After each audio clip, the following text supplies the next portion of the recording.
बताएं कि बैचलर्स और मास्टर्स कितने सालों की होती है डेनमार्क में। हमें गाइड करें कि ओवरऑल एडमिशन से लेकर डेनमार्क पहुंचने तक कितने मंथ का प्रोसेस होता है, कब एडमिशन स्टार्ट होते हैं और कब डेनमार्क आते हैं। ओवरऑल एक स्टेप बाय स्टेप हमें थोड़ा गाइड कर दें।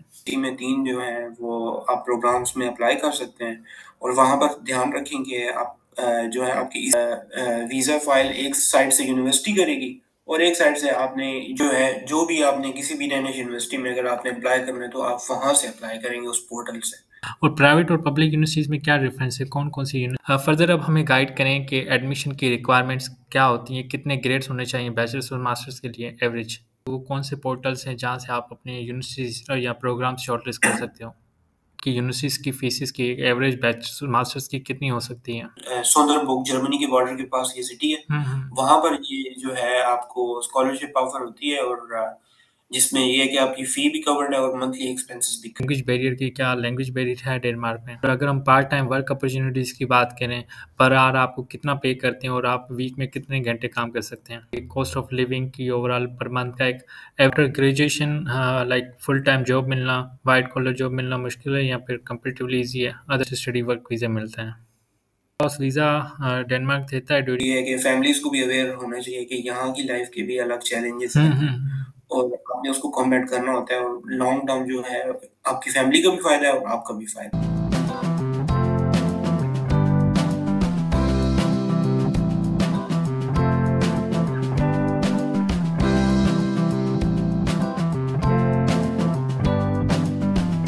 Welcome back to another podcast. दोस्तों, इस पॉडकास्ट में हम बात करने जा रहे हैं बैचलर्स और मास्टर्स इन डेनमार्क हम कैसे अप्लाई कर सकते हैं। आप चाहे पाकिस्तान से हो, इंडिया से हो या किसी भी साउथ एशियन कंट्री से हो, अगर आप डेनमार्क या यूरोप में अप्लाई करना चाहते हो तो डेनमार्क आपके लिए एक बेस्ट डेस्टिनेशन हो सकती है। आज हमारे साथ एक स्पेशल गेस्ट हैं जिन्होंने अपनी बैचलर्स डेनमार्क से कंप्लीट की और अभी वो मास्टर्स कर रहे हैं और वो हमें गाइड करेंगे स्टेप बाय स्टेप कि आप कैसे अप्लाई कर सकते हो, ओवरऑल कौन कौन से चैलेंजेस होते हैं और overall education in Denmark, life in Denmark और पार्ट टाइम वर्क अपॉर्चुनिटीज़ और post study work visa and so many things.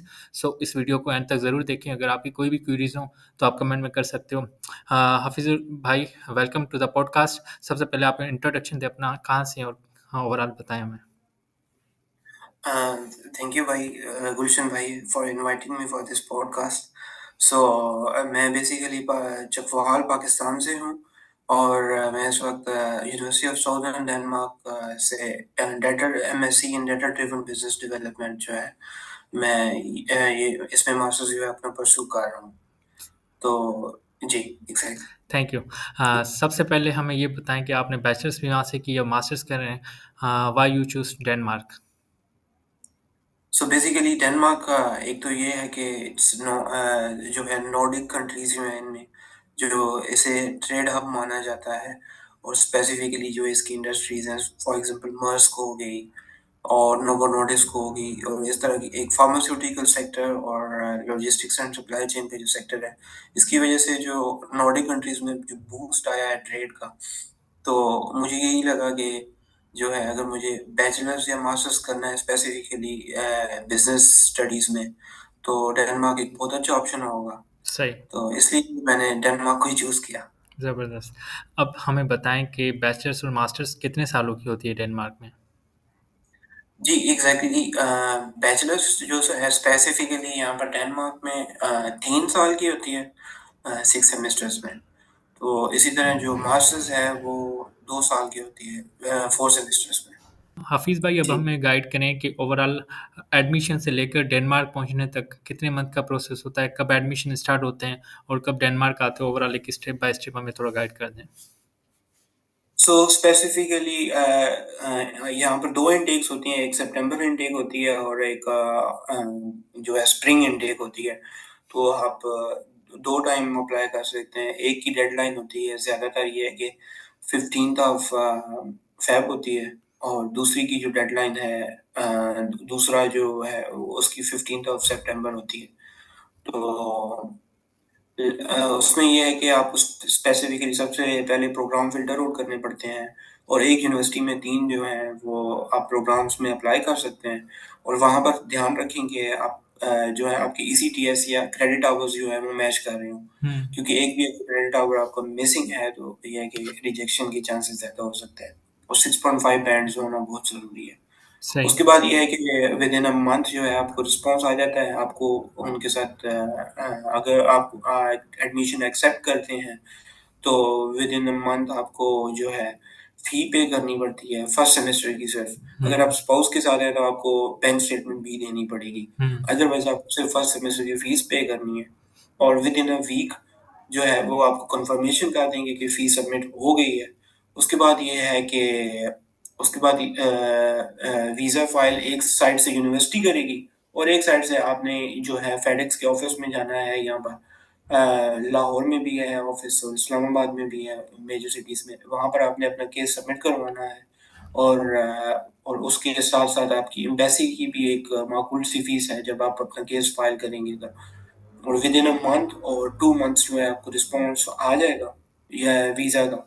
तो स्पेसिफिकली ये है कि यहाँ चांसेस होते हैं कि वीज़ा मिल जाता है। सही। और उसके बाद ये है कि आप पा सकते हैं, और ये टाइम लेता है एवरेज 3 टू 4 मंथ्स का ये प्रोसेस है सारा। हुँ, और स्पेसिफिकली अगर कहा जाए कि आपने एप्लीकेशंस कहाँ से अप्लाई करी, तो यहाँ का एक पोर्टल है starts.dk, हुँ, stads.dk।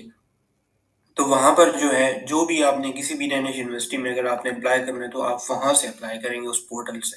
नाइस। तो ये एक प्रोसेस है। सही। और प्राइवेट और पब्लिक यूनिवर्सिटीज़ में क्या डिफ़रेंस है? कौन-कौन सी यूनिवर्सिटीज़ आप सजेस्ट करेंगे? सो मैं तो आपको सजेस्ट ये करूँगा कि पब्लिक यूनिवर्सिटीज़ तो प्राइवेट तो सिर्फ यहाँ पर डेनमार्क में फ़िलहाल 2 हैं, जो मेन है। एक है आईबीए है, आईबीए कोल्डिंग, और एक है Niels Brock Copenhagen Business College. हुँ, तो ये 2 हैं, और दूसरा गवर्नमेंट यूनिवर्सिटीज़ जो हैं, एक है कोपेनहेगन बिज़नेस स्कूल है, एक है आहुस यूनिवर्सिटी है, एक है university of Denmark, university of Copenhagen Denmark, और एक है आईटी यूनिवर्सिटी ऑफ कोपेनहेगन, और एक है आइलबर्ग यूनिवर्सिटी है, एक है यूनिवर्सिटी ऑफ साउदर्न डेनमार्क। हुँ, हुँ, तो हुँ। ये स्पेसिफिकली ये गवर्नमेंट यूनिवर्सिटीज़ हैं, और इसमें कुछ स्पेसिफिक डिफरेंस नहीं है, बस ये है कि आप इस तरह का नाम याद रखें। और ये है कि ऑफ कोर्स ये पब्लिक यूनिवर्सिटीज़ हैं जो कि गवर्नमेंट फंडिंग से चल रही होती है। हुँ, हुँ, लेकिन वो ये है कि एज़ एन इंडिविजुअल एक बिज़नेस मॉडल्स भी हैं, सही। तो आपने अपने प्रॉफिट भी रखना होता है, हुँ, ये हुँ। सारी चीज़ें। चलें, जी।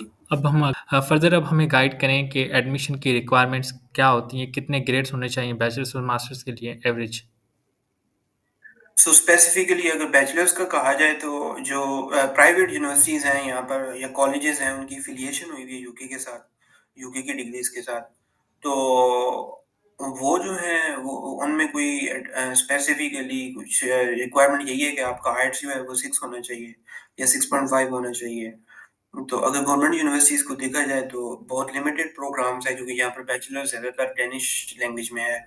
तो उसके लिए स्पेसिफिकली आप अप्लाई करते हैं, और अप्लाई करने के बाद आपको इनका अपना एक एंट्री टेस्ट होता है, वो एग्ज़ाम भी देना पड़ता है। उसके बाद आप एलिजिबल होते हैं, और गवर्नमेंट यूनिवर्सिटीज़ अगर हैं, तो वो 6.5 आइट्स उसकी रिक्वायर्ड है।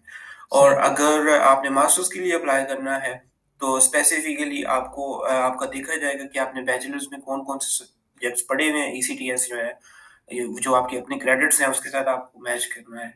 सही, तो उसकी बेसिस पे जो है 6.5 बैंड्स होनी चाहिए, और आप अप्लाई कर सकते हैं।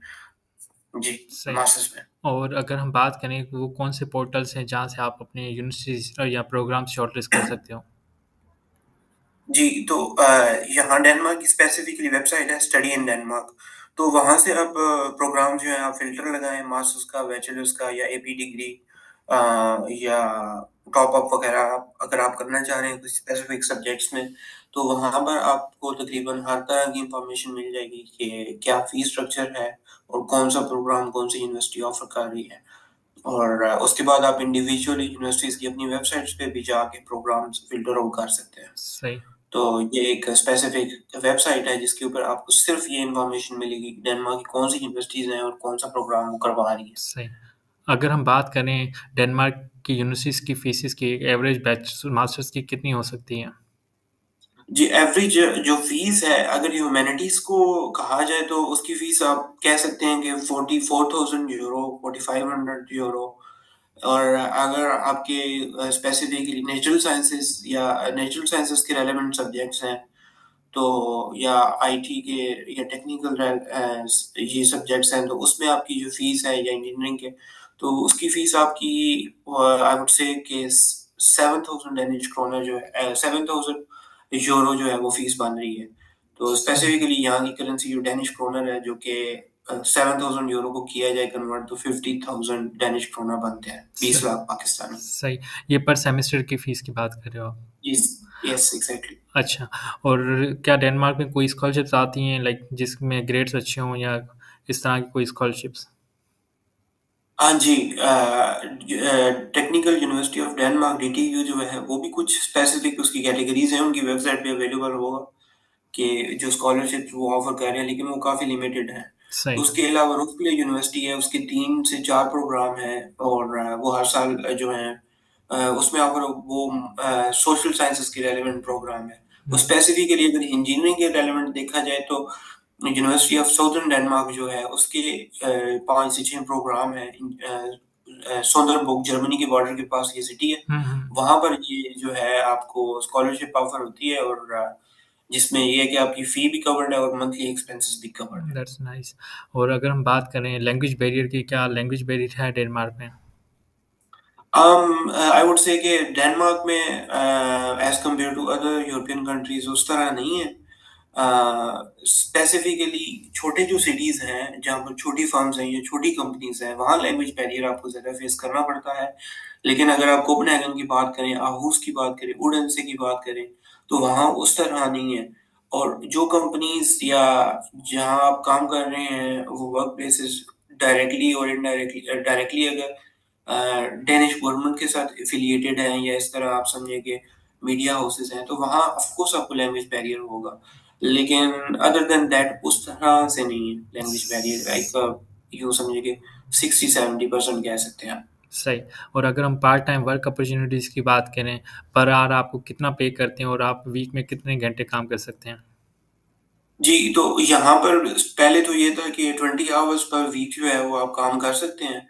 तो लेकिन अब इन्होंने उसे एक्सटेंड करके ये कहा है कि आप 90 आवर्स पर मंथ कर सकते हैं। उसमें ये लिमिट नहीं है कि आप वीक में कितने घंटे करें। बेशक आप 2 वीक्स में ही ना 90 घंटे आपने कर दें, सही। तो ये आप उस तरह होगा। और दूसरा ये है कि यहाँ पर जो आफ्टर टैक्सेस वेज है, वो एवरेज ये है कि 11 यूरो पर आवर है या 12 यूरो पर आवर है। सही। तो इतनी ही है। नाइस। जी, और और दूसरा पार्ट टाइम जॉब्स जो हैं, अगर और जॉब्स में देखा जाए, तो रेस्टोरेंट है, क्लीनिंग है, डिश वॉशिंग हो गया, तो और रेलेवेंट इसके रेलेवेंट जो हैं, होम शिफ्टर्स जो होते हैं, ये भी हैं। तो सही। वेयर हाउसेस में जॉब्स हैं। और अगर आप व्हाइट कॉलर जॉब्स देखी जाए, तो यहाँ पर जो है स्पेसिफिकली स्टडी के रेलेवेंट अगर आप पार्ट टाइम जॉब करना चाहते हैं, तो स्टूडेंट जॉब्स भी होती हैं। तो हम्म, वो भी स्पेसिफिकली इतनी ही वेज देते हैं, लेकिन ये है कि आप सही कोर्स प्रॉफ चीज़ें उसमें आती है। सही। फर्दर अगर हम बात करें कि कॉस्ट ऑफ लिविंग की ओवरऑल पर मंथ का एक एवरेज कितना एक्सपेंसेस आ रहा है इन दिनों में? एवरेज अगर रेंट और आपका मंथली एक्सपेंसेस में खाना पीना मिलाया जाए, तो ट्रैवल चार्जेस भी अगर मिलाया जाए, तो 700 यूरो जो है ना, वो इतना एक्सपेंस आपका लग जाता है। जी। सही। और तो जी, जी, बिल्कुल। और इट डिपेंड्स कि आप किस सिटी में रह रहे हैं। ये 700 यूरो में है कोपेनहेगन के हिसाब से बता रहा हूँ। तो अगर आप थोड़ा-सा रिमोटली चले जाएँ, वहाँ रेंट्स भी कम है, तो थोड़ा-सा सही। 100 यूरो थोड़ा कम कर दें बेशक। सही। और अगर स्टडीज़ की बात करें, वो मैनेज हो जाती हैं या मुश्किल है?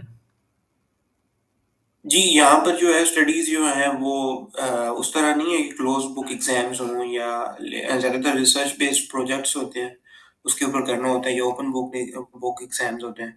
तो लेकिन ये है कि आपको चैलेंज ये होता है कि आपको अपने पार्ट टाइम जॉब के साथ इसको बैलेंस रखना पड़ता है, और इन दोनों चीज़ों को देख के जो है वो आपको जो है स्टडीज़ के लिए टाइम एक स्पेसिफ़िक एलोकेट करना पड़ता है। लेकिन ये है कि स्पेसिफिकली आई वुड से कि ये कंसेप्चुअल बेस्ड स्टडीज हैं। तो सही। यस, एग्जैक्टली इस तरह है। सही। और after graduation like full time job मिलना, वाइट कॉलर जॉब मिलना मुश्किल है या फिर कंपेरेटिवली ईजी है अदर यूरोपियन कंट्रीज से?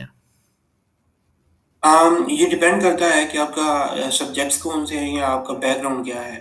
तो अगर तो आप कहें कि सोशल साइंसेस या जो स्पेसिफिक प्रोग्राम है सोशल साइंसेज के रेलेवेंट, तो वो थोड़ा-सा चैलेंजिंग है। फॉर एग्ज़ाम्पल अगर आप कहें कि मैंने जर्नलिज़्म की हुई है यहाँ पर, तो उसमें लैंग्वेज बैरियर भी होगा और या पॉलिटिकल साइंस या आईआर आपने यहाँ पढ़ा है, तो उसमें बैरियर होगा और वो काफ़ी चैलेंजिंग होता है यहाँ जॉब लेना। सही। लेकिन if it's something relevant to AI, data science या इंजीनियरिंग, तो उसके लिए जो है वो काफ़ी अच्छी अपॉर्च्युनिटीज़ हैं। और उसके बाद अगर देखा जाए तो management sciences for example business development और फाइनेंस एंड अकाउंटिंग, इसमें भी कुछ हद तक अपॉर्चुनिटी अच्छी हैं।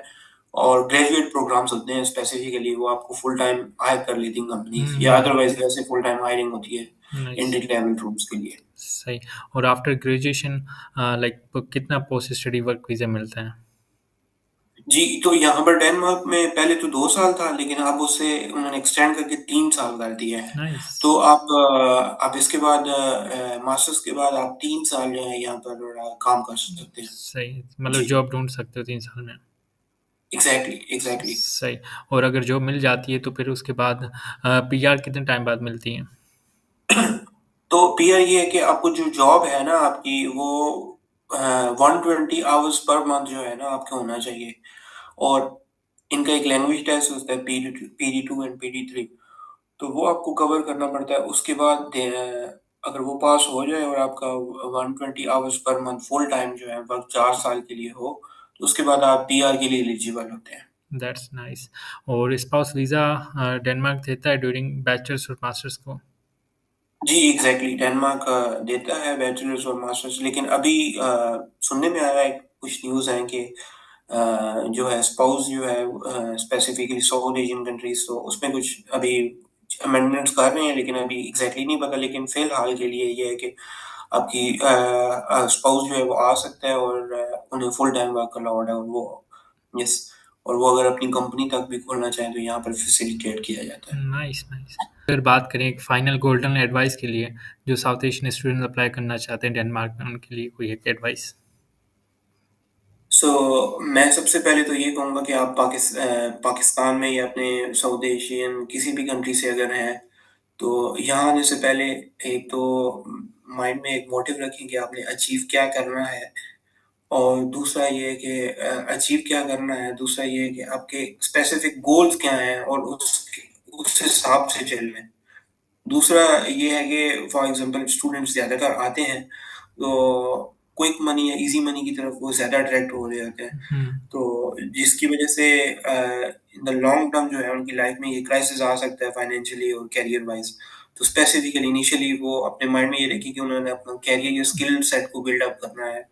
ऑफ कोर्स इनिशियली आप उनको चैलेंजेस होंगे फाइनेंशियली, लेकिन इन द लॉन्ग टर्म जो है वो उनको वो चीज़ बेनिफिट करेगी, रेदर देन के आप उस चीज़ में जो लूप है और जॉब्स का उसमें स्टक इन हो जाए। और तीसरी एडवाइस ये है कि अपनी जो फैमिलीज़ हैं स्पेसिफिकली आपके जो कंट्रीज़ में, तो उनकी जो एक्सपेक्टेशंस हैं अक्सर औक़ात उसको मीट करने के लिए हम लोग जो हैं वो ज़्यादा एफ़र्ट कर रहे होते हैं फाइनेंशियली, अगर देखा जाए स्पेसिफिकली इन स्टूडेंट लाइफ़। तो थोड़ा बहुत ये है कि फैमिलीज़ को भी अवेयर होना चाहिए कि यहाँ की लाइफ़ के भी अलग चैलेंजेस हैं और आपने उसको कॉम्बैट करना होता है, और लॉन्ग टर्म जो है आपकी फैमिली का भी फ़ायदा है और आपका भी फ़ायदा है। सही। तो ये मेरी एडवाइस है। थैंक यू सो मच हाफिज़ भाई आपके टाइम के लिए, और आई होप ये सेशन इन्फॉर्मेटिव रहा होगा व्यूअर्स के लिए। अगर आपकी कोई भी क्वेरीज़ हैं या सजेशन है वो आप कमेंट बॉक्स में कर सकते हो, and I will make sure कि मैं और हाफिज़ भाई आपको रिस्पॉन्ड दें। अगर कोई प्रोसेस के हवाले से आपको कोई इशू आ रहा है तो कमेंट में ज़रूर बताएं। मिलते हैं किसी नए पॉडकास्ट में, किसी नए गेस्ट के साथ, किसी नए अपॉर्चुनिटी के साथ। तब तक मुझे इजाज़त दें। Thank you. Thank you.